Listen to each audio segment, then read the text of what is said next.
vTHOR has just launched, so we're going to walk through exactly how to stake your THOR for vTHOR. So vTHOR is the new upgraded staking for the THORSwap THOR token and has a lot of advantages over the old legacy staking.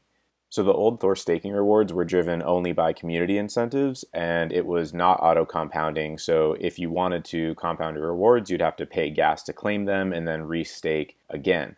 With vTHOR, when you stake your THOR for vTHOR, that is a composable and transferable representation of your staked THOR position. So vTHOR is auto-compounding. You won't have to claim and restake your rewards. The ratio of vTHOR to THOR just changes over time, meaning your vTHOR is redeemable for more and more THOR over time, but you don't have to actually do anything with your vTHOR other than just hold it. Also with vTHOR, the rewards are no longer just community incentives. They're now community incentives plus 75% of all THORSwap revenue. You also get trading discounts on THORSwap by holding vTHOR. So for the launch, as long as you're holding any vTHOR, you waive the exchange fee entirely. And in the future, there will be a tiered system where the more vTHOR you're holding, the more of a fee discount you're getting. But for now, you're waiving the fee entirely.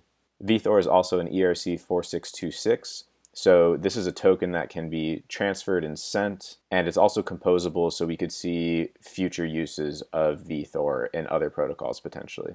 And vTHOR is gas efficient because it's just that ratio of THOR to vTHOR that's changing, auto-compounding. There's no need to be claiming and restaking all the time. Okay, so to stake your THOR for vTHOR, I'm at app.thorswap.finance, and there's the new vTHOR button here for this page. Let's just connect a wallet. THOR is an ERC20 Ethereum token, so you're going to have it in your Ethereum wallet. This could be your XDeFi, Wallet Connect with Trust wallet, MetaMask, or a Keystore wallet, which I'll be using in this example. So let me connect this Keystore. I'll just connect Ethereum.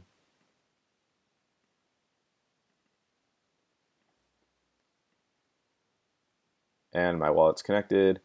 I've got a little bit of ETH here for gas, and I've got some THOR. But I actually have THOR staked on the old contract, so let's first unstake that to migrate it over. If you're doing this for the first time, don't worry about this step. You just need to acquire some THOR. You can swap to it using THORSwap. We have a separate video on that. But if you have the old staked THOR already, you're first going to have to go to the old legacy staking under stake here, and you'll see this is the old staking, which has been deprecated to 0% rewards. So we're going to want to harvest our THOR here and then stake that into the new vTHOR contract. So you can see I have this much THOR just sitting in my wallet. I have 1,000 that I staked, and I have 274 THOR rewards that have accrued from this staking. But one good tip is I don't actually have to claim and then withdraw. If I just simply withdraw, it's going to claim my reward in the same step. So you don't have to do two separate transactions here. You can just limit it to only the one. So let's withdraw our staked THOR and our claimed rewards at the same time. We're just doing 100% and withdraw. Cool, and a few seconds later we can see that that was a success. Just refresh this and I've got 2,089 THOR. So that was the 1,000 plus the rewards plus what I already had in this wallet. So now let's stake some THOR for the new vTHOR. Back over here at vTHOR, app.thorswap.finance/vTHOR. So of course right now my vTHOR balance is 0. I'll come back to this once we've staked some, but you've just got simply stake and unstake tabs. You've got THOR to vTHOR, and we can see that right now on launch day, 1 vTHOR is equal to 1 THOR.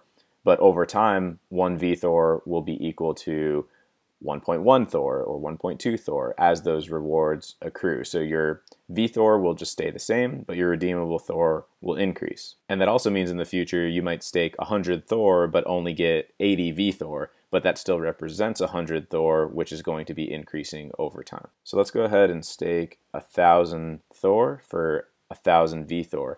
And the very first time you ever do this, you're going to have to approve the contract first. So that will be your first transaction here. But this is only for the first time you're using this wallet for this contract. In the future, you can just directly stake. But this first time, you just have to do that first approval of the contract. Then you'll see that this changed from approved to stake. So now let's actually stake our 1,000 THOR for 1,000 vTHOR and stake and confirm this transaction. You always see it pending here. You can track it on Etherscan if you need to. And the transaction was successful. So now we have 1,000 vTHOR showing here as our balance. And this total THOR here is showing the redeemable THOR that is equivalent to how much vTHOR you have in your balance. So while this vTHOR balance is going to stay the same, you'll be able to see the redeemable THOR going up over time. And we can check in our wallet. We still have this THOR remaining, and now we have the 1,000 vTHOR showing up right here. And if you want to be able to view this within your MetaMask or XDeFi, you're just going to need to manually add it with the contract address, which you can find in the Medium article with this video or down in the description of this video. So you would just manually add this contract address into your wallet, and then you'd be able to view it from your wallet directly, even if not connected. Now, in the future, if you wanted to withdraw or take some rewards, you would just go to unstake, and if you wanted to do all of it, you would of course do that. But let's say a bunch of time has passed and this 1,000 vTHOR is now worth 1,100 THOR. Then of course, if I withdrew all 1,000, I would get 1,100 THOR. But let's say I withdrew 500 of my vTHOR, then I would also be basically harvesting half of the rewards as well. So in that example, I'd be getting 550 THOR when I withdraw. It's just always proportional and based on this changing ratio of vTHOR to THOR. So that's all there is to do. You've staked your THOR for vTHOR, you're auto compounding, and you're earning rewards both from the community incentive emissions and from THORSwap revenue.